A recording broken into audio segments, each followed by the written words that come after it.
Say Something, a video podcast so you can listen and watch. It's like sports talk or news talk, but it's life talk to help us walk the road together.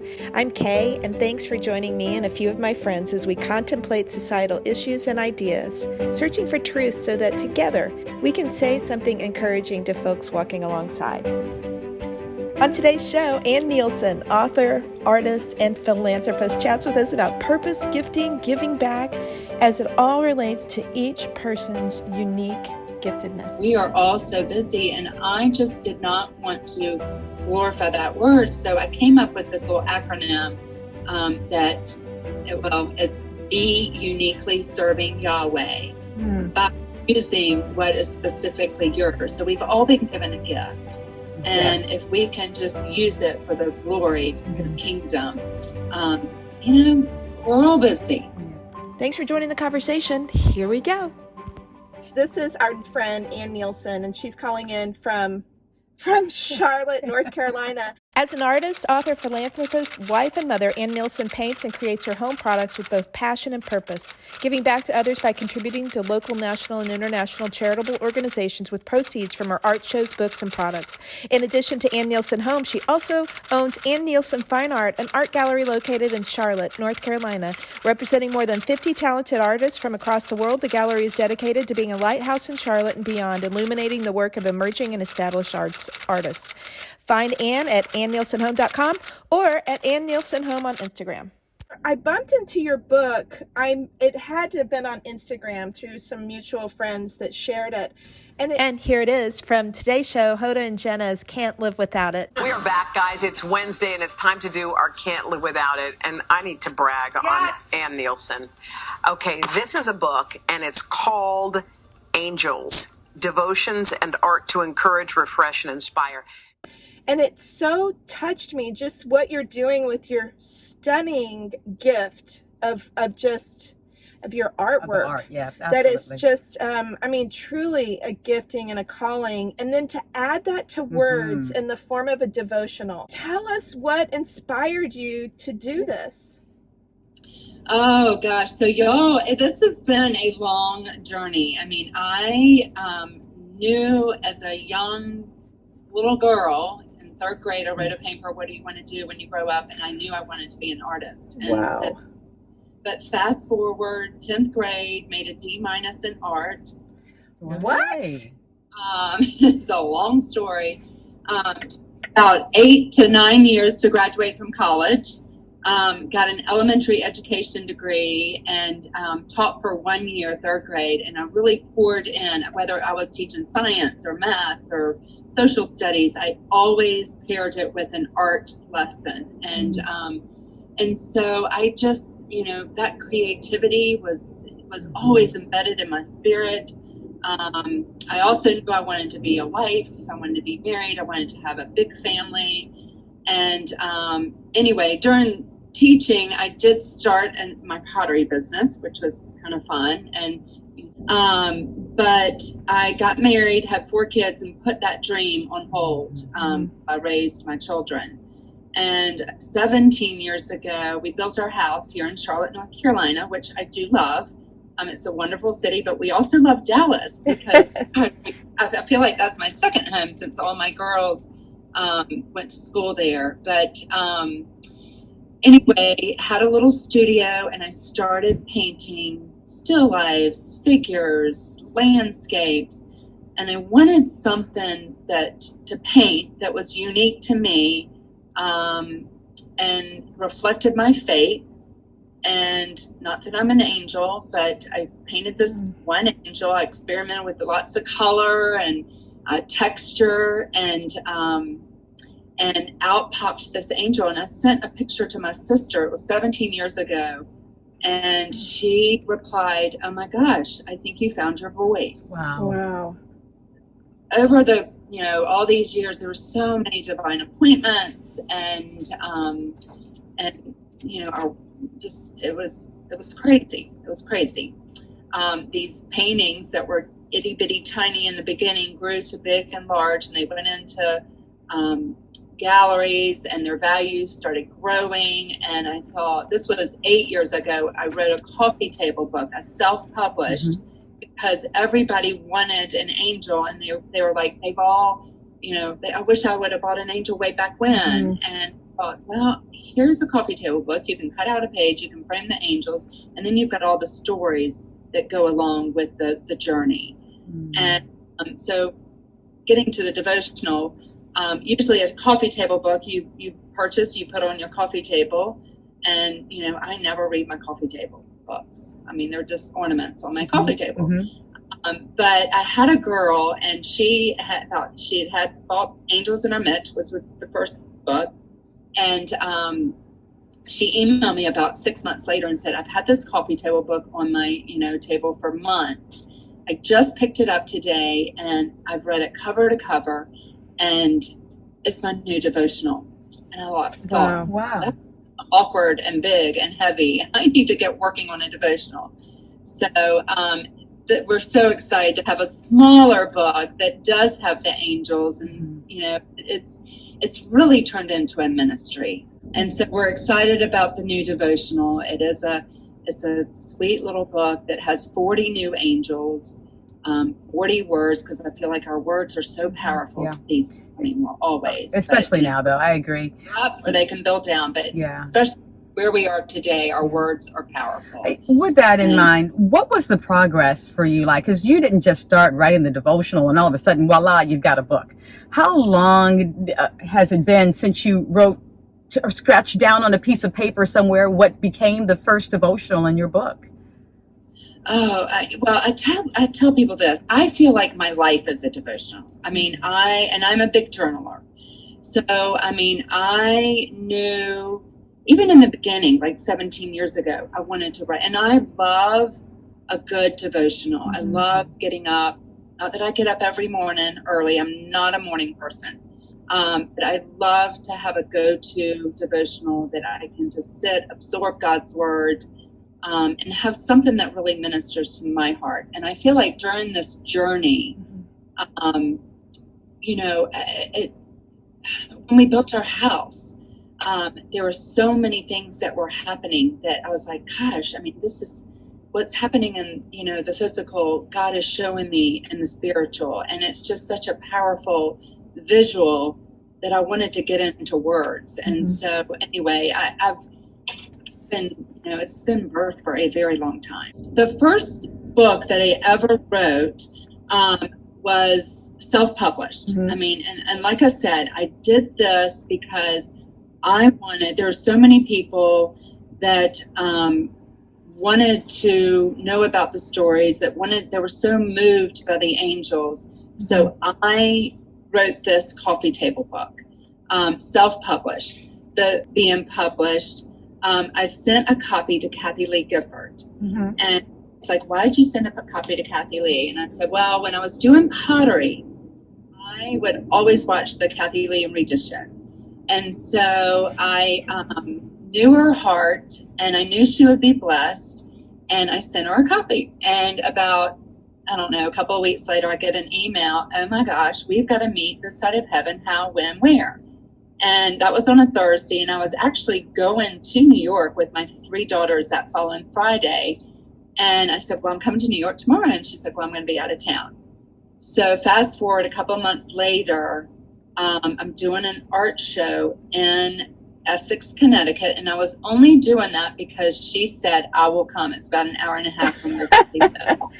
And so I was like, okay, good. Let's do this art show. And I was busy it was just me. I mean, I had my little studio. I had my 1,500 books, in my studio. I was shipping, I was painting, I was shipping books, painting.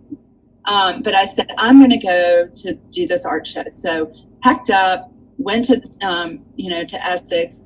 That Friday, she sent me an email saying she's not going to be able to come. Oh. No. I was a little disappointed. I took 2 of my 2 middle daughters and my husband, and it was March 1st weekend. The town is a precious town, but it was buttoned up.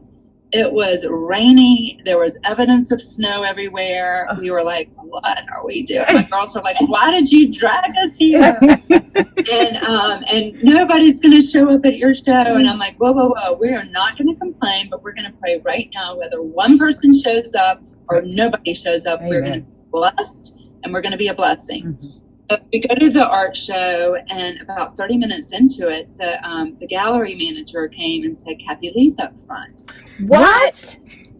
Went up front, and she was, I'll never forget this. She was like, I bet gave me the biggest hug, like she's my long lost friend. And she's one of my dearest best friends right now.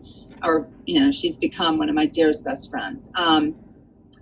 But she gave me the biggest hug. She goes, I bet you're wondering why I'm here. She goes, the Lord woke me up at 4 a.m. and told me I needed to be here to encourage you. Oh, come on. Oh. And she prayed. And so we, and I was starstruck. Like, oh my gosh. And I signed all these books for her and, all these people. I'm like, I love that person. Oh my gosh, I love that person. And she said, she prayed for me at the gallery. She gave me her cell phone number and she said, are you ready? I'm going to hold this up on the Today Show on Monday. And so again, it's just me working in the studio, shipping and painting. Wow. And she held it up on that Monday and, the website crashed. Yeah, I bet. And I just really, and that's what I talk about, these divine appointments. Yeah. And because of, our friendship and the, the divine appointments and the flood of emails that I got from the first book, one lady called me a couple of weeks after that. She said, I got to tell you, she was, I think, from Ohio. She said, I lost my 4-year-old granddaughter 2 years ago. And I have not been able to grieve. She was so upset, so angry at God. She said, I got your book. I read it cover to cover, and it's like the floodgates of heaven have opened up and the healing process has begun. And that's when it shifted, that I knew that this was, my passion was to paint. I just knew that that's, my passion was. Then it shifted into it's a ministry. And so out of that, we came up with a second book, Strokes of Compassion. And so we had these 2 self-published books that I had control of. And when the devotion came out, or, was coming about, I really was praying, do I go the self-published route or do I go the published route? And I really wanted to, we still want to get our name out there. And, we were kind of at that tipping point of not everybody knows about these angels. And so it was another divine appointment with Thomas Neilson. They picked it up. Wow. They actually called me, and my agent is actually in Dallas. But it was just such a neat kind of marriage that we had, and we kind of came up, kicked around a bunch of things. 365 days, but then I was like, I can't make 365 angels. I love right the now. 40. The 40 is so we did great. 40, and 40 is such a significant number in the Bible, and we just said 40 is a great number. With 40 angels, we'll do 40 words, and we'll do these 40 devotionals that really are just, it is my life, and it's really encouraging others when they're going through trials or tribulations, or even joyful times. But so, how'd you decide on the words? Oh gosh, I just kind of started, personal. What are really personal to me? One of the words that really, was my favorite is busy. And the number one thing that during these 17 years, and as it got busier and with the books and the products and everything being launched, the number one thing people would come up to me would say, oh gosh, you're so busy. You're so busy. You're so busy. And I'm like, whoa. First of all, we're not going to glorify that word, because we are all so busy, whether we're mom, staying at home with kids, whether we're, a doctor, a lawyer, whatever. We are all so busy. And I just did not want to glorify that word. So I came up with this little acronym that, it's Be Uniquely Serving Yahweh, by using what is specifically yours. So we've all been given a gift. And if we can just use it for the glory of his kingdom, we're all busy. So yes, and even your patience to the patience of sticking with what your giftedness is. And I love that you brought that up, that everyone is uniquely gifted and purposed with a calling, and that sometimes it doesn't just bust out, but sometimes it does. And it's not about that. It's about just walking in the giftedness. That's so amazing. And so I love that you shared how just even the length of the story. Oh my gosh. Since you were 8 years old? I was 8 years old, and I tucked away in my, keepsake boxes somewhere, but I found the paper that I wrote in third grade, and, in my little handwriting, and I need to go dig it up and frame it. But I tell my kids, like, they were struggling with Spanish, or my son was struggling with, marketing. And I said, here, look what I got. I got a D-, and look what God has done. So just, work hard, do your best, and God's got the rest. Girl, you're going to make me cry. You're making me cry this morning. This is so good. Well, and I love that. Stay the course in your wheelhouse of gifting. And it is one of those things that you just can't stop, because I think people wonder what their giftedness is. And it's this part of you that's in you that you can't not use. You're not happy if you're not doing it. Oh my gosh. Well, and I'll tell you, I mean,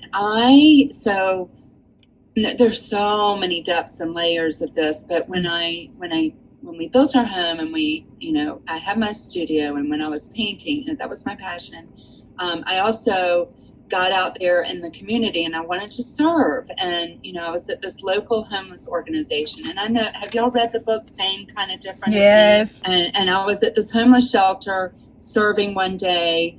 I was in the kitchen preparing the physical food. There were 300, we call them neighbors, homeless people that were in the gym area. There was a big revival. There was worship music and a preacher, and they were, these people had nothing, yet they were worshiping a God as if they had everything.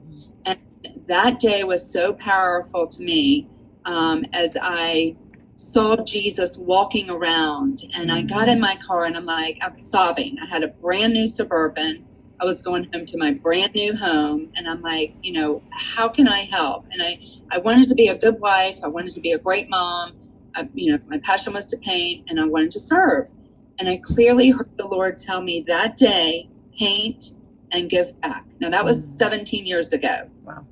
And so I got home that day we had answer machines, kind that you had to rewind, and had the tape stuff that would get tangled back up in the day. And a lady that was selling my tiny little angels had called to say, this lady had come in from out of town and bought all 3 of your paintings. And I'm like, okay, Lord, this, we got this. We're going to do this. And several years later, someone came. Ron and Denver they were doing a fundraiser here in Charlotte, and a friend of mine came over, and I was painting. She said, you need to go, because there's an art dealer, and then you love the homeless, and y'all really need to connect.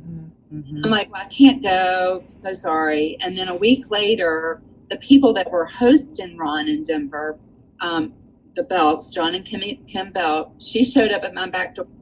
Got to read this book. And we've got, they hosted a dinner at their house, and she said, we've got a lot of fine art, but they have one of my little paintings. And she said, Ron Hall, who's an art dealer, and a really good art dealer, like he said he just stared at your painting and was so moved. And so I was coming home. We were going out of town. We had a wedding that weekend. We were coming back from the weekend, and I started the book. And it was just my husband and I, and he looked at me and he said, we've got 5.5 hours. Are you not going to talk to me? And I said, this is the best book. It really is. And so for 5.5 hours, it was a human book on tape. I read it out loud. We would have to pull over and hydrate ourselves. Cry.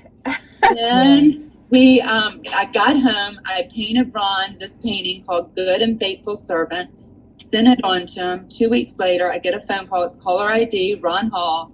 And he's part of our family. He's one of my dearest friends. Wow. And he wrote the foreword to the book. So in the Angels in Our Midst, there is a chapter of how our lives collided and how we met and how we did a fundraiser with Denver and Ron in Knoxville. So I love Ron, and he is a big reason of what I'm doing these days. Wow.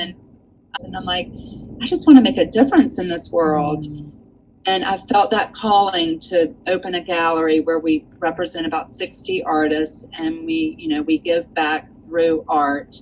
And Ron's been, right there by my side every step of the way. Anybody that comes into the gallery, I'm like passing out his book. Have you read this book? Have you read this book? Because it's the game changer. But anyway, he's been a huge one of those divine appointments in my life. But back to what we were talking about, there have been so many times that I've questioned, am I doing what I've been called to do? And, God just kind of hits me over the head. Sometimes it's gentle, and sometimes it's like a hammer. But he has given me this gift to give back to this world. And as long as I have surrendered hands and surrendered hearts to him, he will equip and pave the way. Love it. Yeah. I bet choosing one of the words is like saying which child is your favorite. It's just not going to happen. But is there a devotion that you go, this one really, really speaks into the day, and just for an encouragement for the people listening? Oh gosh, well, gratitude is one of them. It is about my son, and not that I do have favorite children.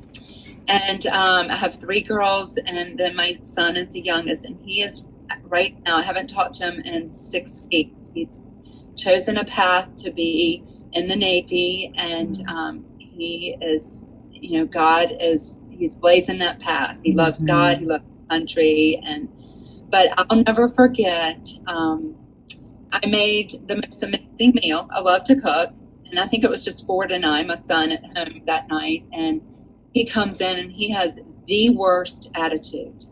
And he's like, I don't want to eat that. And I spent all afternoon preparing this yummy gourmet meal for him.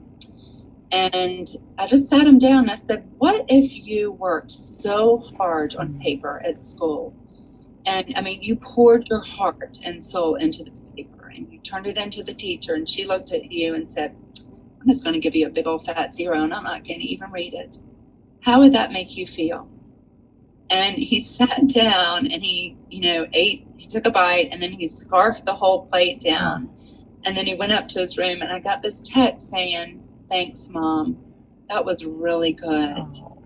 And us being grateful, even for the little things in life. And I had to really instill that into my children on a daily basis. But, just being grateful that we, wake up every morning, we have purpose. As long as we have a pulse, we have a purpose in life. And just to wake up and know and be grateful, that's a great word. I like right now.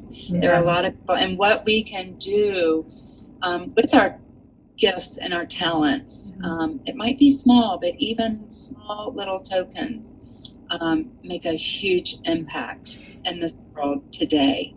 I got to share this story. Speaking of grateful and gratitude, this just happened about a month ago, and I was at our local grocery store, and I was getting ready to check out, and there was a lady behind me, and she had a little 4-year-old little boy, and she only had 4 little items in her cart, and she said, and I had forgotten I need to go get strawberries, so I was kind of backing out of the checkout line, and she said, excuse me, ma'am, is there any way you could help me? She goes, I'm trying to get back on my feet, and I need help. And I said, well, I've got to go get strawberries. I said, is that all you need? She goes, yeah, that's really all I need. And I said, no, come on, today's your lucky day. Come on, we're going to go shopping. So we went through the whole entire grocery store, and she's, very, she's like, no, I promise you I don't need, much. But we piled her cart up with much. And we went through, we were at checkout lane number 1, and I let her go before me, and I just told the lady that was checking us out, I said, I'm going to pay for hers. And so she rung it all up, and we bagged it up, and I gave her a big hug, and I just said, God's got a big plan for your life. She had a story, and I just kind of prayed for her, and then she left the store. Now it's time for my groceries to come through. And the checkout lady was very angry at me and saying, why did you do that? Why did you do that? You should not have done that. You should not have done that. You should. And I just kept saying, but I should. And you never know when, you're going to be called to give back to somebody. And plus I'm a giver.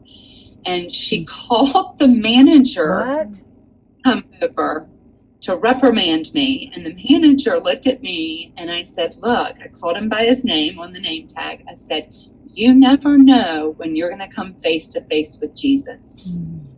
That he said, yes, ma'am, and walked away. And the lady was still kind of aggravated at me. Wow. And I kept telling her, it's broken. We need kindness. We need, if we are able to give, let's give. And anyway, it came time to round up. She's like, well, ma'am, would you like to round up? And I looked at her straight in the eye and I called her by her name. And I said, now, of course I would like to round up. What do you think? And she just burst into laughter. And I said, Christine, this is what our world needs. I need you to be filled with that joy that overflows. And, and so we wrapped it on up. She was laughing, almost crying. And the little checkout, the guy that was bagging my groceries just said, ma'am, that was an honorable thing that you did. So 2 days I had this person on my heart, and I thought, I'm going to go and I'm going to sign both books to Christine, and drove up to our store. Of course, I didn't have my mask, but I went in. I said, is she at number one? They said yes. And I ran in there and I said, do you remember me? And she said, I do. And I gave her the biggest hug, and she gave me the biggest hug, and I gave her the gifts. And I'm just like, that's what our world needs more of. So it's just that giving, that gratitude, that joy. I mean, the joy that just overflowed from Christine that day was just so awesome to see. So anyway, it was just. Well, we tend to ask people what their top 5 tips are to a joy-filled life. And so I'm guessing that one of yours, well, for sure, is giving. No doubt. And it is so true in today's day, and the kindness and what it does to fill people's tanks. I mean, even that you were thinking of it for 2 days, which we talk about that a lot, just what the giving does to the receiver and to the giver. And you never know what's going on in someone's day. And that's just all we're getting is a snapshot, and that there's so much more. And as you were thinking about Christine, I bet Christine was thinking about you for sure over those 2 days, and the difference that you made in her life.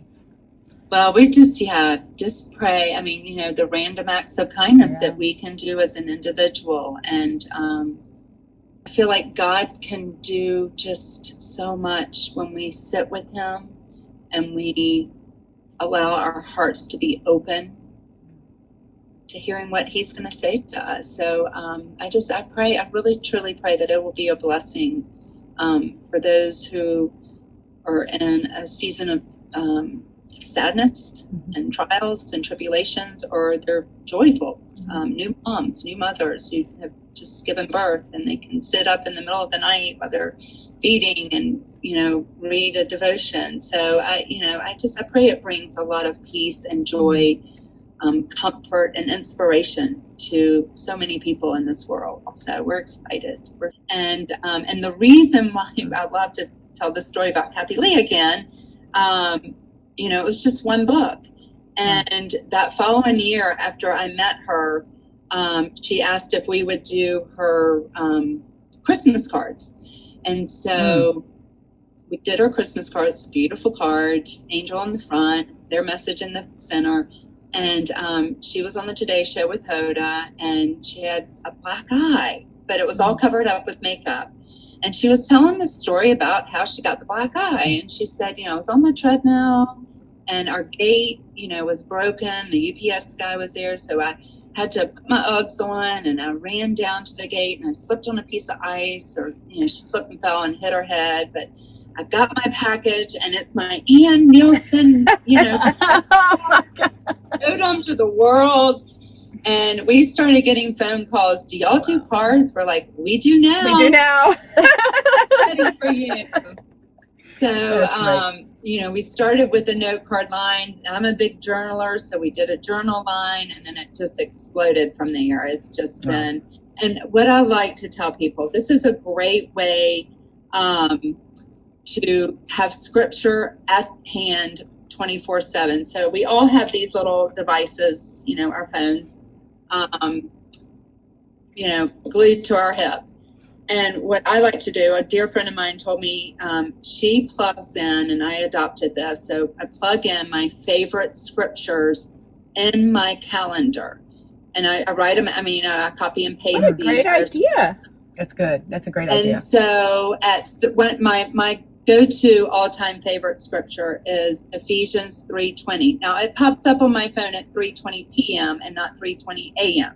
If you're a morning person, you can shift it to a.m.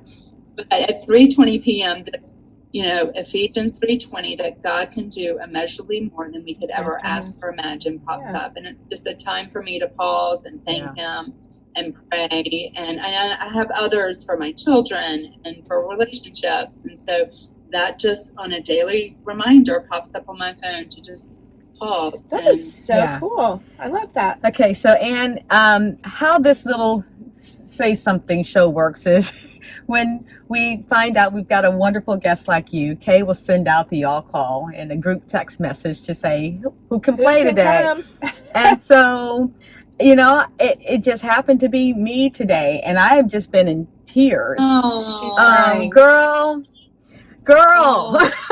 It's this. That's the Lord going before us. I love it. Yeah. So I love it. I thank God for preserving that special gift that He planted in your heart so long ago, to bring it to fruition, and that you're blessing so many people, including me right now. I love that. All I have is duct tape. I don't have a tissue. He does work and weave all of us together for a higher purpose that we don't even know. Well, thank you so much, Ann, and for spending your morning with us and sharing such a good word. And we're just gonna go out telling you guys there, please just lean into your purpose and gifting. It's uniquely yours. We all get to enjoy it when you share it. Okay, so, and it doesn't have to be on a grand scale. It can be on a tiny scale. The scale doesn't matter. And so we just hope that you'll lean into your giftedness, and that today you'll go say something encouraging to somebody walking alongside you, or even do a little something in the checkout line at the grocery store. So, Ann, thank you so much for being with us. And so until next time, a very special thanks to the amazing Ann Neilson. Connect with Ann at AnnNeilsonHome.com or at Ann Neilson Home on Instagram. And be sure to check out Ann's latest book, Angels. And a very special thanks to you. Want to stay connected? Visit SaySomethingShow.com and sign up to our mailing list. Or check us out on YouTube, follow us on Instagram, like us on Facebook, listen on Apple Podcasts, or check out our channel on Truly Media. See you next time on Say Something.